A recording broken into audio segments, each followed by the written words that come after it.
This is the Detroit Sports Podcast Network. Oh my God!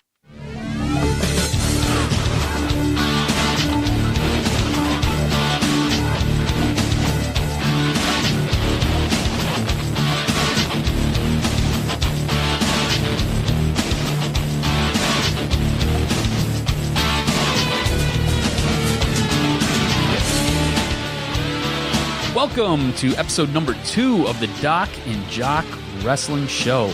I'm your host, the Jock Adam Straczynski, and rolling with me, as always, he is the mouth of the South. No, it's not Jimmy Hart. It is the Doc, John Macaroon. What's going on, John? Always enjoy talking wrestling with you, sir. What do you want to start talking about this week? Because, oh my goodness, the setup for Survivor Series on Raw and SmackDown. I thoroughly enjoyed both programs this week, and there was not a lot that I complained about. I was just a wrestling fan enjoying the shows this week, and I'm kind of enjoying the whole invasion angle. Dude, it's been a great 5 hours of wrestling this week. Like you said, enjoyed both programs a lot. I think we should start with Raw. I think we'll go to the verdict, but I think Raw had a little bit more meat to chew on. And I think we're going to probably start it heavy and hit it hard with Raw to kind of kick this off. There were a ton of talent that returned to Raw this week. I mean, you had Stephanie come back. She opened the show with Kurt Angle. You had Nia Jax come in. Samoa Joe showed back up. And to wrap it all up, you had the Beast. You had Braun Strowman. Came out and just dismantled pretty much the entire WWE universe. It was pretty awesome.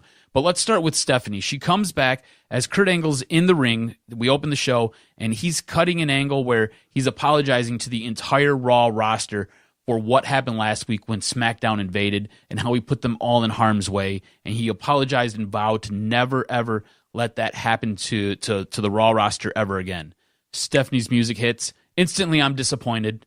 Really? Yes, instantly. I loved it. I love seeing her. I can't stand her. You were a guy that always, throughout the course of our talks, when we started talking about wrestling, you just hated the Authority. I do. I love the Authority. I feel like you always have to have that bad, authority figure out there trying to basically run the show and do some things. And I feel like the McMahon personality, they've built it up for such a long period of time. You have to have them every now and then, and they've been away for so long. I feel like she's been away just enough. Now when she comes back, you pop for her. Here's the thing. She is the same character all the time, right? It's the same way. It's presented the same way. Her promos are the same exact way. It's just copy and paste, copy and paste, copy and paste. Now, when Vince was the authority figure, I loved it, especially his interaction with Stone Cold. You had two guys at the very top of their game going back and forth. I absolutely loved that. I loved when Vince would come out. I pop when Vince comes out. When Stephanie comes out, I'm just kind of like, all right, it's whatever. Do you know what I'm saying? Anyways, she comes out. She basically laces into Kurt, telling him how he screwed everything up and how Shane is a conniver, and he sat there and he turned his back on the family, lost that match at No Mercy, names Kurt Angle the captain of the Raw brand.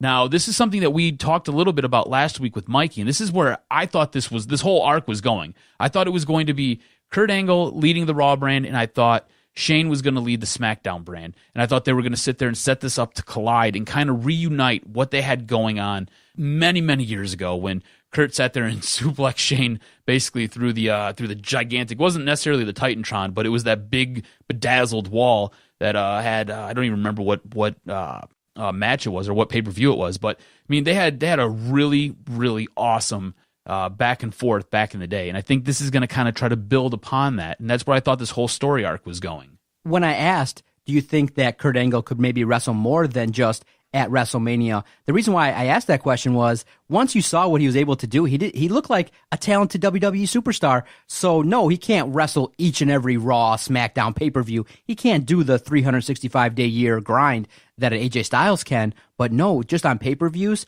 this guy still brings it. This guy, you got to take advantage of Kurt Angle. I felt like once I saw what he was able to bring at the last pay-per-view, you knew they were going to tax him out and they were going to use him a lot more because he still got it. He still has a huge connection to the audience. It's always nice to bring out a Hall of Famer to your ring and present him. So him being the captain of the Raw brand, A+. And do you realize he didn't even have a lot of time to train to get ready? Like, he's in shape, but there's a difference between being in shape and then being in wrestling shape. And he was not in wrestling shape. This guy now has a time period to really focus in, get his cardio up, get back into some semblance of wrestling shape, and then go out there and put on a great match. And I agree with you. thumbs up for naming Kurt your captain. Nia Jax was the very next person to return. And this, we go to break, we come back, and now she's entering the ring, and she starts beating the living bejesus out of Bayley. The way it ends up unfolding, it was kind of a squash match for Nia Jax. The crowd was not into Bayley. There was no heat here. Nia Jax is now the number 1 pick for the Raw women's team. So now you've got Nia Jax and you got crazy Alicia Fox. So that team's coming together, and they're looking pretty solid. Now moving from this match, Samoa Joe then comes out.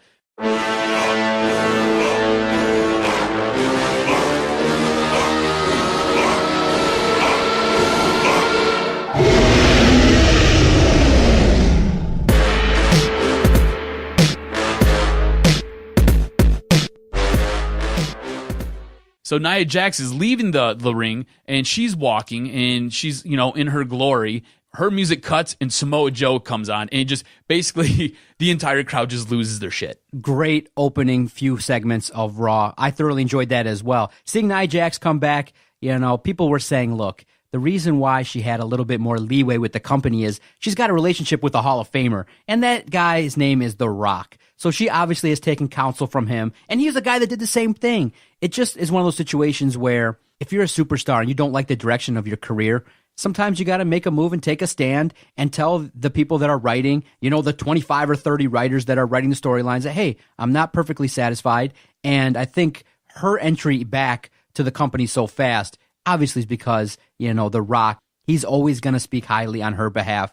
And I truly believe they were misusing her. I know that you're not a big fan of her wrestling, but obviously they're not creating her in the image I think that she thought she was. Exactly. She needs to be in the image of a monster, not she doesn't need to have 15-minute matches. Go there, sit on these people, squash them, get in and get out, be a destroyer. She needs to be built like Braun.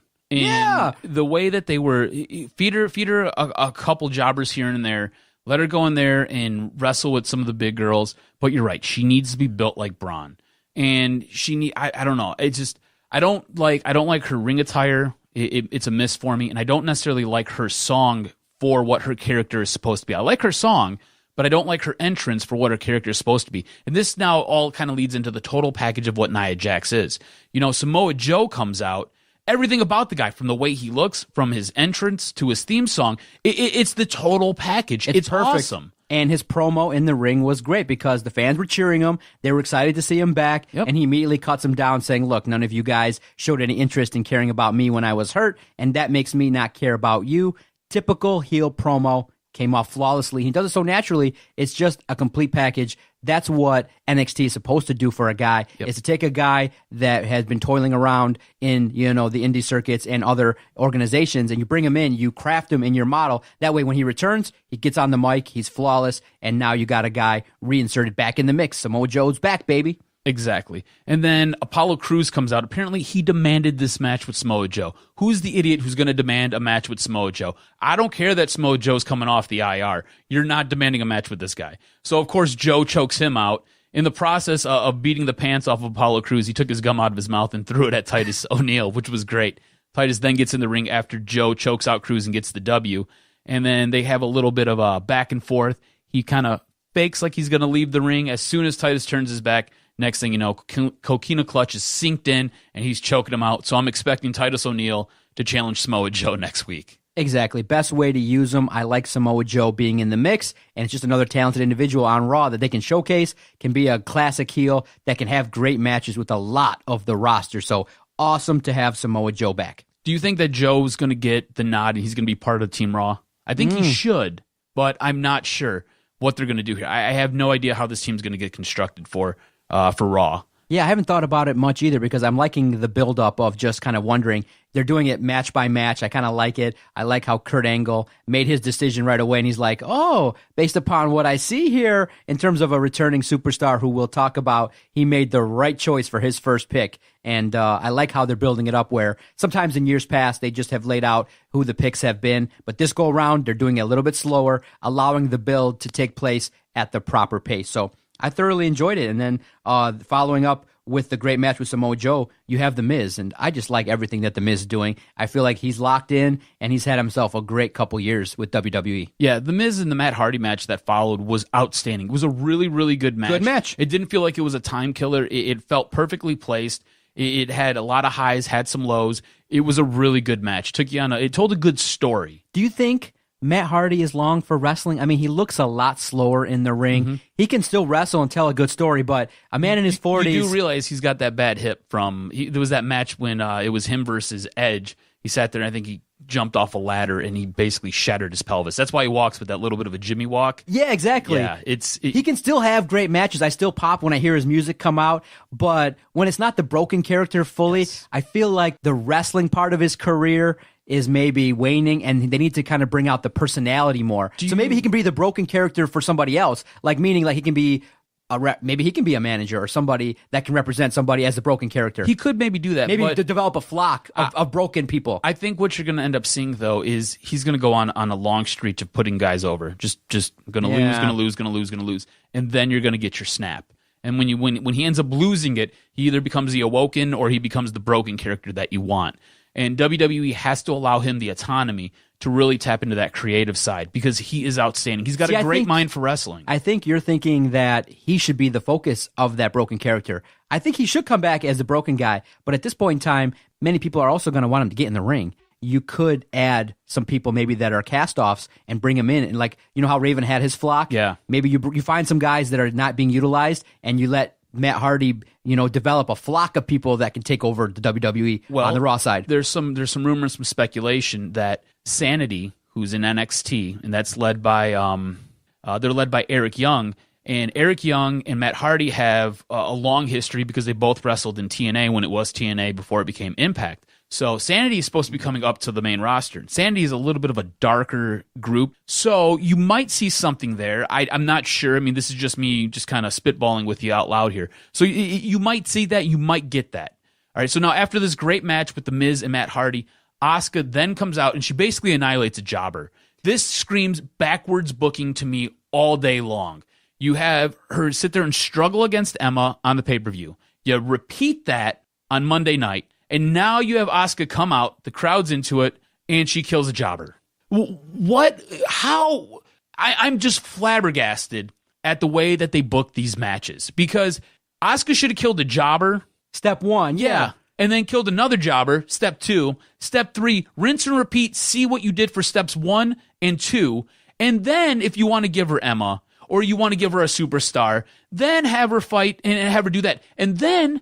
don't do bad commentary talking about how she sits there and she takes everything and she learns what she did from the week prior and the whole time she's struggling in the match. See, I can understand where you're angry in terms of how you want it to happen, but once they, moved on from Asuka and Emma, they put her in versus a jobber. I like the fact that she came off looking dangerous and special. Mm-hmm. The package was a lot better, obviously, letting the music play out in terms of her entrance. I felt like there was no distraction. You got to see her come out, and her kind of taunting the opponent in Japanese was a great touch, and you made her look like the destroyer that she is. Exactly. Yes, you could have did it earlier, but hey, you know what? Sometimes you have to allow a superstar to debut against somebody else. They have to kind of put somebody over. I could see why potentially maybe they did it knowing that they were going to cut Emma anyway, and so that was just kind of like a last parting shot to her. Does it really feel like they knew that they were going to cut Emma at that point? And we'll talk about that later on in the show. But did it feel like that? Because it really seemed like cutting Emma was one of those things, like they woke up on a Saturday afternoon like, maybe we should make some cuts. Who we not using in for the women? Oh, okay, Emma, let's get rid of her. Mind you just gave her 2 matches with Asuka where you basically made Asuka not necessarily go the distance, but it was a 15-minute match where Emma got 10 minutes of those 15 minutes. The way they've utilized Emma has been befuddling at best because you gave her about 6 months of hype and promos and you repackaged her so many times. It was just a complete mess. She should be happy to be cut because she's probably going to get an opportunity somewhere else. Now, this Raw did something great that I liked in that, early on they kind of showcased some of the matches coming up. Once I saw that Finn Balor was going to take on Cesaro, super exciting. Oh, dude, probably one of the best matches of the night. You have 2 guys who are able to sit there and essentially wrestle with anybody. And they sit there and they make each other look so much better. It was an outstanding match. Finn ends up beating Cesaro, but then he gets crushed again by Kane. I thought this was the correction for what you did to Finn the week prior, where Kane comes out and basically chokeslams him 3 times to hell, and you annihilate any momentum he has. But no, wait, because as he's leaving the ring and he's celebrating, Kane's music hits, and then Kane sits there and tombstone pile drives him right there on the top of the entranceway. What? Not a fan of that, huh? No, because You don't like seeing Finn Balor getting beat up all the time. he is a guy that you can legitimately put your championship title on and believe that he is a champion. And if you build him right and you package him right, he can be bigger than AJ Styles. And everybody loves AJ Styles. But you got to be able to build him the right way. And you can't sit there and you can't squash him. You squashed him with Kane, and then you have him beat Cesaro, and then you have him get squashed again by Kane. Yeah, Kane being... What's the point here? Yeah, Kane being believable as a huge monster at his age is super tough, and it's hard to watch. It's not super fun to see this, but you see what they're doing. Yes. He's the monster of Raw, and he's squashing the likes of Finn Balor, Seth Rollins. He's kind of making his presence known that, hey, I'm this big bad Kane of old. I know that the hardcore fans are not going to buy it because dude's old, and we've seen him as corporate Kane, and many people like him a lot better as corporate Kane, but they're setting up a storyline where now you have the next opponent to potentially put over for Braun Strowman. And I like that because that's what you do in the business. Braun Strowman needs to destroy Kane in whatever matchup they want to do. I'm cool with that. That's fine. But when you have a guy who legitimately should be your champion because he never lost the championship, he had to give it up because he hurt his shoulder, right? He never got his rematch. Legitimately, you can make an argument that he should still be the champion, right? Right. You have him getting squashed by older Kane, like you said. I get what they're doing, and I'm cool with them building Kane. I'm all thumbs up on it. I love it because it pulls on the nostalgic heartstrings, right? You remember what Kane used to do. You remember what Kane used to be, and you can see what they're doing here. And I'm cool with it because anything that they've done with Braun, they have done a great job with. I mean, they have botched a lot of guys, and they have screwed up a lot of guys, but they have hit home runs every time with Braun Strowman, and I'm cool with it. So I see what you're doing, and I'm fine with it. But there's no reason you should be taking it out on Finn Balor. None whatsoever. Because you raise him up just to sink him lower. And there's only so low you can put this guy. Do you know what I'm saying? So what did you think of the Trick or Street fight? I know that you popped hard when you saw some of the characters that you told me about. So you had Gallows and Anderson dressed up like their Southpaw wrestling characters, which was great. I love those guys. I love their Southpaw characters. Did you think that was too silly and slapstick? Yes, I thought it was stupid. Yeah. I thought it was absolutely stupid. I mean, we're talking about cuts coming up, right? Yeah. You could expect probably those 4 guys to probably be the next ones on the chopping block. I mean, you had dudes put on pumpkins on top of their head and then fall through tables. You know what they need? Just put those 4 guys back in NXT. Just let them get back over with the WWE crowd a little bit. And sometimes I know it's hard to go from the main roster to NXT, but those 4 guys, if you just ship them down to NXT, they'd be over as hell. Yeah. You could get Gallows and Anderson over so much. You could give them a year reign with the tag belts, or Rhino and Heath Slater can potentially enhance some of their, promos and stuff like that. Send them back down for a couple months and just let them kind of reacclimate themselves, because being utilized in this spot, I think probably is the worst moment of Raw. It wasn't good. And this... Now, for basically the first 2 hours, it was a solid program. You then go to this match, and it basically kills all the momentum you had. And this is now, we're starting that 3rd hour. And they do this every single week. You're good. They figured out the first hour. They hit a home run there, right? They hit a triple in the 2nd hour. It's still really good. 3rd hour comes up, and all they do is they strike out. It's brutal. They'll usually give you a nice single just as you're ready to go home. But it's an absolute brutal 3rd hour. Yeah, and I just don't get it. Elias and Jason Jordan, did you like Jordan smashing the guitar? I was okay with it. What I found more interesting was the way Booker T and Corey Graves flip-flop positions. Now, Corey Graves is your heel announcer, while Booker T is your face announcer. Whenever Jason Jordan comes out, Booker T does everything in his power to bury this guy, while Corey Graves builds him up like he's the second coming of Hulk Hogan. This leads me to start thinking about what's going to happen next, and what's going to happen with Jason Jordan. And I just want to kind of bounce this off you and see where your head's at. So Jason Jordan is Kurt Angle's son in storyline, right? And Jason Jordan is black, for those who don't know. Very light-skinned. But I think what's going to end up happening here is it's going to come out that Booker T is actually Jason Jordan's dad. Oh, okay. Think about this, yeah, right? Yeah. So Jason Jordan knew the whole entire time that Booker T was his father, but he sat there and utilized this story that he made up to get in with Kurt and help get himself a push. And the push never actually came because he's been toiling around with Elias here forever. And then what's going to end up happening is he's going to end up turning heel. And I think you're going to have Corey Graves and Booker T end up switching their announcing roles, where Booker T now becomes the heel and Corey Graves becomes the face. And I think it all ties in with Jason Jordan. I would enjoy that. Not bad at all. I think that's one way you can logically turn Jason Jordan heel and have him do a lot more. Yeah, like I said, for this kind of angle, I'm getting tired of seeing Elias and Jason Jordan. I think it's time to move on. Let them go on to other things. And I like the future. I feel like the future's bright for Elias going forward. I like his character. I like what he brings to the table. Yeah, I like too. I think he's good. I think he's an interesting guy. Jason Jordan, I'm not completely sold on that whole character yet. So then the cruiserweights come out. It's Drew Gallagher and Kalisto. It's a real short one too. Yeah, I think Gallagher comes off as the star. I think we need to see more of him kind of overselling Enzo Amore's lines. I think that was funny. It brought a little bit of comic relief to a segment that was just about to die. And to have Kalisto win, and then you have Enzo Amore take advantage of Kalisto, that's fine. It's just, again, the way I take in the cruiserweights is I just peek in. My interest level is at just a really low point with them. But Drew Gallagher is coming up as a guy that has some entertainment value. Yeah, I'm right there with you, man. The way he sits there and delivers Enzo's lines are awesome. You knew what was coming. You knew he was going to spell soft the correct way. Yeah. And he just delivered on the punchline, and it was outstanding. I thought it was a good bit. I like Enzo with these other guys. Enzo has the ability to elevate other characters and kind of, if you can't cut a good promo or you can't talk real well, he has an innate ability to sit there and bring the best out of you. Whether he's annoying, whether he seems like he's a leech, whatever it is, he does a good enough job. And I like it, dude. I thought it was great. Women's match to end the show. Alexa Bliss continues to, maintain her reign as the women's champion. She defeats Mickie James, but that just kind of felt like the side dish to the main event, because once that happened, you say to yourself, okay, fine. Alexa Bliss is continuing to, reign supreme in the women's division. That's fine. And all of a sudden you see the culmination of the angle that was going on throughout the show with The Miz trying to escape the building, and Angle telling him, look, you better not leave or you're going to face some serious consequences. Once the show ends, Miz leaves and he thinks, okay, yes, I got over on Angle again. All of a sudden you see the garbage truck. And once you see it, you knew.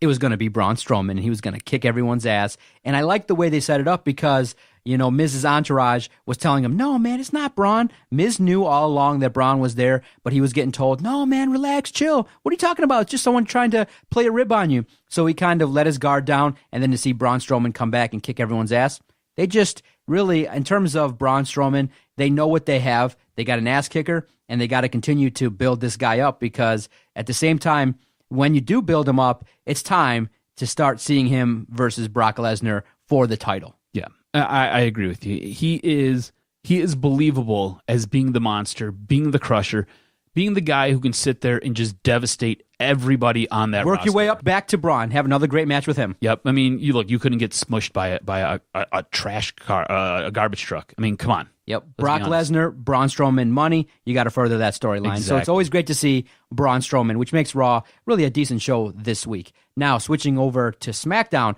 I thought it was great the way they introed the show. Shane McMahon, quality 12-minute segment, kind of talking about what happened with Raw. Something we didn't talk about on Raw is that Daniel Bryan showed up and he got squashed by the angry monster Kane. And so Shane McMahon addressed it. Boom, right away says, look, this is why I want to do this. This is why the invasion happened. I want to make and establish SmackDown as a brand. I'm just tired of having SmackDown being looked at as the naughty stepbrother. And then after that quality 12 minutes, they went right into the glorious entrance, and I felt like that's just how you want to do it. You don't want to go more than 12 minutes in any of these promos and then just segue into a great entrance, whether it be Shinsuke, Kevin Owens, Bobby Roode. That was just, I think, a quality way of doing it. Yeah, I thought the way they opened the show worked out really, really well. Shane comes out and announces that he's going to captain SmackDown.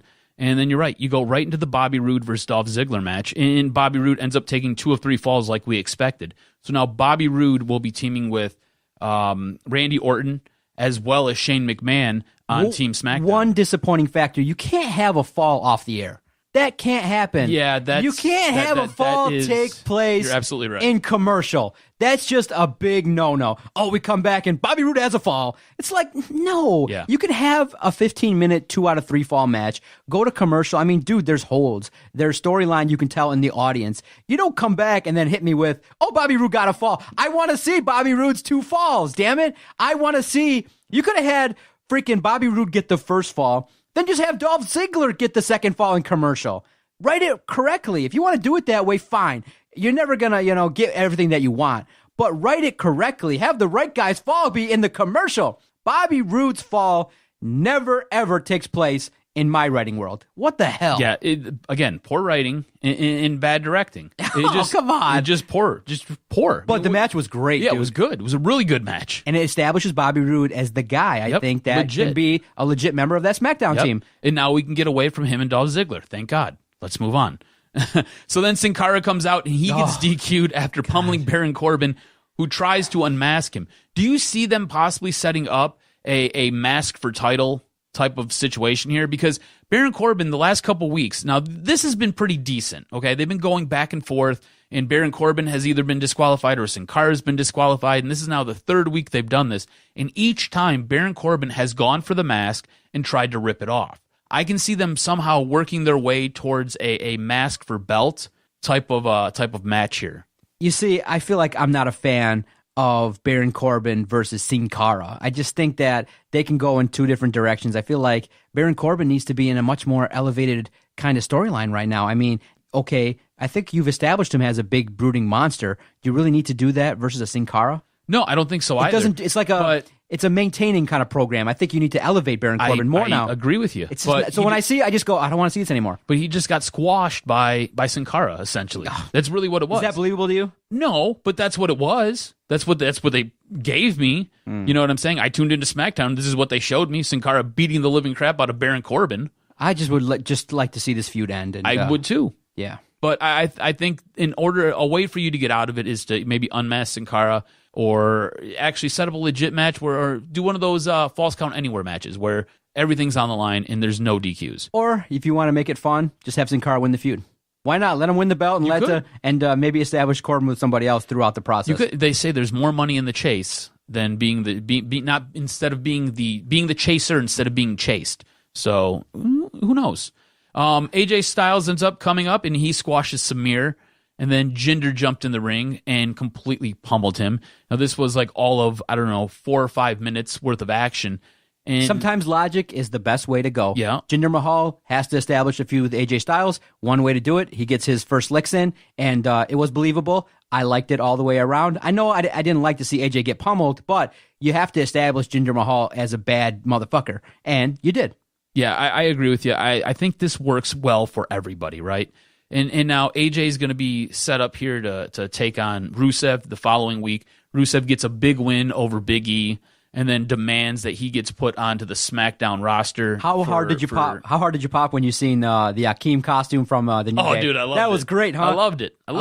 Jimmy Dude. Hart from Yep. Who was donning the Jimmy Hart outfit? That was Not Kofi, the other one. no, that was Xavier Woods. Yep. And then Kofi was Brother Love. It was fun. Dude, It was fun. so great. Good segment. They did a really good job. But Rusev gets the big win. And like I said, he then goes to Shane and says, hey, you need me on SmackDown. You got to put me on your team. And Shane, to his credit, said, look, you got to earn it. The way you earn it is you go beat AJ Styles next week. So next week on SmackDown, we're going to have Rusev versus AJ Styles. I think that's going to be a great match.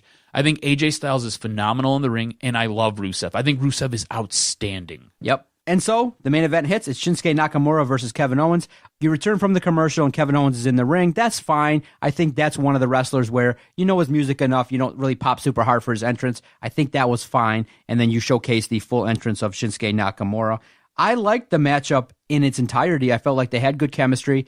And when two guys can put on a quality wrestling match, I feel like that Shinsuke came off looking a lot better than he had in previous matches. Kevin Owens, great ring psychologist, and he's now emerging as a guy that can have quality matchups with people, that you can put Kevin Owens with a lot of different people and have some good matches, and that's a good reputation to have. I love the way they utilize Sami Zayn. And then you have Randy Orton come in and foils the plans of the heels, and Shinsuke Nakamura defeats Kevin Owens. Beautifully done. I like the way it was set up. You kind of tie in some storylines with Randy Orton and Shinsuke, and you have Randy Orton foiling the plans of Kevin Owens and Sami Zayn. Well done. I liked it. Yeah, I thought it was great. I thought this was a phenomenal match. I think this was Nakamura's best match in SmackDown since he's debuted. I thought this was outstanding. And look, Kevin Owens and Shinsuke Nakamura, they go back years from wrestling in ROH together. The both of them told a great story in the ring. And then you had a little bit of that interference from Sami Zayn. And then all of a sudden, Randy Orton's music hits. And everybody in the crowd's looking around because RKO out of nowhere. And this guy comes through the crowd behind Sami Zayn and drops him. I thought it was an outstanding match the whole way. The story was perfect. And it makes sense. Kevin Owens, Randy Orton. Oh my goodness, that's another money. matchup. That's money. That's money. Best way to put it. That's best way to put it. So you like Shinsuke Nakamura being on Team SmackDown? I do. I think it's good, man. He deserves a spot like that. He is that good. You got to put him in the ring with guys where he can tell a story. I mean, you can't put him in there with Dolph Ziggler because they don't mesh. You can't put him in the ring with Jinder because so naturally speaking, Jinder's like a power guy. You would think then AJ Styles should defeat Rusev, right?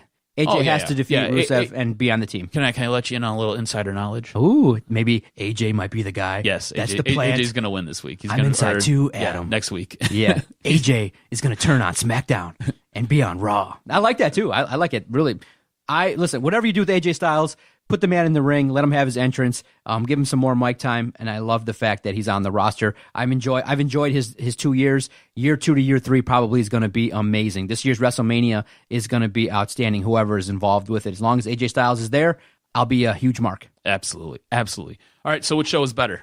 For me, I liked SmackDown. Oh, did you? I liked SmackDown a little bit more this week because of the fact it was 2 hours, is more compact. Mm-hmm. It told the storyline further, and like you said, that third hour of Raw is a huge problem in that you have the cruiserweights, you have some situations where I feel like you could have done things a little bit better in that third hour on Raw, maybe by removing the cruiserweights and doing some things. I felt like top to bottom, more compact in that 2 hours, SmackDown did more than Raw did. See, I thought Raw had a much better product overall. I thought this was SmackDown's most competitive show. Yes. By far. Like, this has probably been one of their best shows since we've been doing this and keeping track over the last 8 weeks. Yes. But I think Raw gave you much, much more because it furthered more storylines better. It did, yeah. And it gave you the return of a lot of guys that you've been waiting on. Like, I've been waiting on Samoa Joe. There was no reason Samoa Joe wasn't in the last pay-per-view. And finally you get him.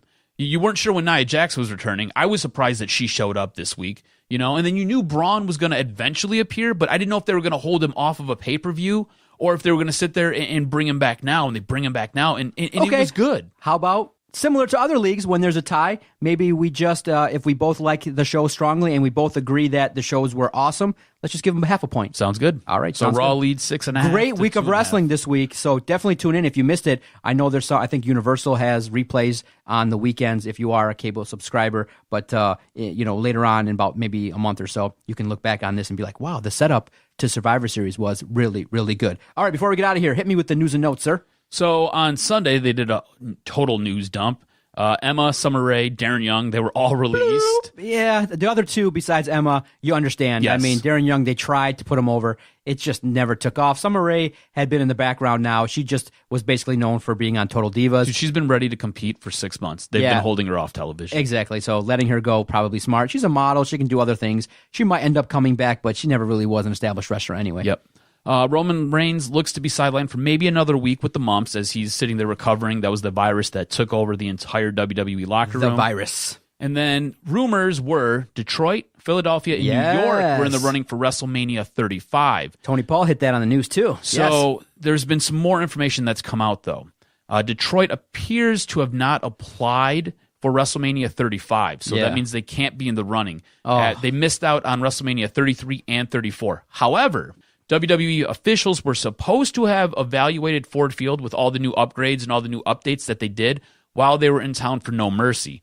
So that says to me that WWE may be hosting WrestleMania 36 in Detroit. Listen, Detroit is a hotbed for professional wrestling. You know that there's buzz here, the crowd sometimes. And really, I really do believe that Raw, when Shane McMahon came out and the crowd went apeshit and really put him over, dude, that's the owner of the company. That's one of the owners of the company. He sees that. That's why when he comes to Detroit for Hell in a Cell, he flips off the cage and kind of pays it back a little bit. I really do believe that once that happened, he looked at it and was like, whoa, we've gotten so much love from the Joe Louis Arena.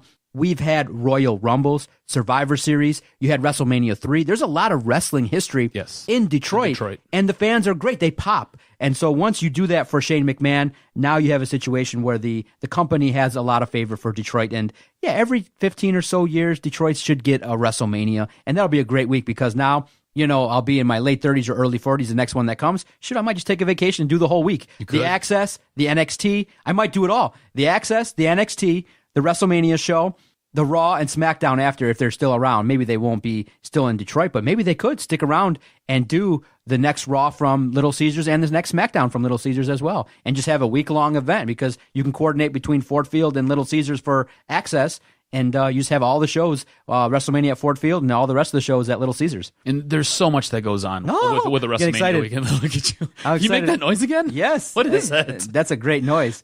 Yes. Woo! A WrestleMania in Detroit, a WrestleMania week. Man, it costs a couple grand, but shit, I'd save up for it. All right, speaking of noises, it sounds like Ricochet, a.k.a. Prince Puma, if you watch Lucha Underground, will be heading to the WWE. I'm assuming he will be going to NXT to start. Nice. And then from there, maybe elevate into either 205 Live, or maybe he'll get brought to either the blue or the red brand. I'm not sure how it's going to work, but Ricochet is a phenomenal athlete. If you're not familiar with his work on the indie scene, guy is all over the place. He's great to watch. Anything else? Yes. So we're talking about that trick or treat street fight, right, with Anderson and Gallows. Don't be surprised if their names come up and they are released. I mean, they have toiled away in WWE since they've come to the main roster from ROH and from New Japan. So don't be surprised if they get released. WWE has no idea what to do with them. If WWE was smart, they would form their own Bullet Club using the original members and do something there, but WWE does not want to get involved in that. So to recap, the Doc and Jock stock watch, Samoa Joe way up, Gallows and Anderson way down. Exactly. So, dude, hey, great week of wrestling. I think everybody should check it out. If you haven't been able to sit there and take any of it in, go back, watch it. We've already spoiled everything for you. It was a really good week. I think it's going to be interesting as we build towards Survivor Series, how these stories evolve. I want to see what's going to happen with Braun Strowman. I want to know if Samoa Joe is going to get invited to be on the Red Brands team.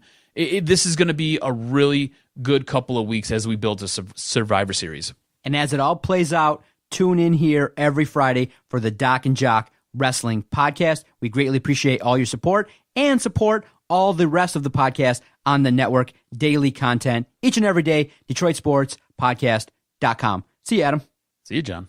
See, I'm not a fan of Baron Corbin versus Kalisto. I feel like it's a mismatch. Sin Cara. Awesome. Same thing.